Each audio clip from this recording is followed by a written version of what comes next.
ಕೋಲಾರದ ಉಪವಿಭಾಗಾಧಿಕಾರಿ ಕಚೇರಿಯ ಮಹಿಳಾ ಉದ್ಯೋಗಿ ಲೋಕಾಯುಕ್ತ ಬಲೆಗೆ ಬಿದ್ದಿದ್ದಾರೆ. ಲೋಕಾಯುಕ್ತ ಪೊಲೀಸರಿಂದ ಗ್ರಾಮ ಲೆಕ್ಕಾಧಿಕಾರಿಯನ್ನು ಟ್ರ್ಯಾಪ್ ಮಾಡಲಾಗಿತ್ತು. ಗ್ರಾಮ ಲೆಕ್ಕಾಧಿಕಾರಿ ಕೋಮಲ ಸಿಕ್ಕಿಬಿದ್ದಿರತಕ್ಕಂಥ ಉದ್ಯೋಗಿನಿಯಾಗಿದ್ದು 20,000 ರೂಪಾಯಿ ಲಂಚ ಪಡೆಯುವಾಗ ಲೋಕಾಯುಕ್ತರು ರೈಡ್ ನಡೆಸಿದ್ದಾರೆ. ಹುತ್ತೂರು ಗ್ರಾಮದ ರೈತ ಸುರೇಶ್ ಕೊಟ್ಟ ದೂರು ಆಧರಿಸಿ ದಾಳಿಯನ್ನು ನಡೆಸಲಾಗಿದ್ದು, ಹಣದ ಸಹಿತ ಲೋಕಾಯುಕ್ತ ಬಲೆಗೆ ಸಿಕ್ಕಿಬಿದ್ದಿದ್ದಾರೆ. ಇನ್ನು ಲೋಕಾಯುಕ್ತ ಇನ್ಸ್ಪೆಕ್ಟರ್ ರೇಣುಕಾ ಮತ್ತು ಸಿಬ್ಬಂದಿ ದಾಳಿ ನಡೆಸಿದ್ದು ಸದ್ಯ. ಇದೀಗ ಕೋಮಲ ಅನ್ನೋರನ್ನ ಅರೆಸ್ಟ್ ಮಾಡಲಾಗಿದೆ.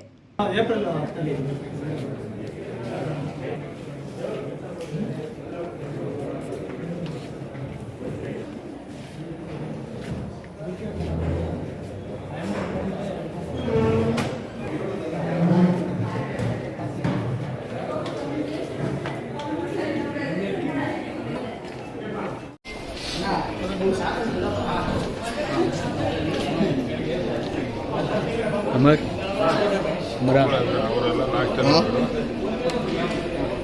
ಕೂತಿರು ಕೋಮಲ ಯಾರು ಮೊಳಕಲ್ಲಿ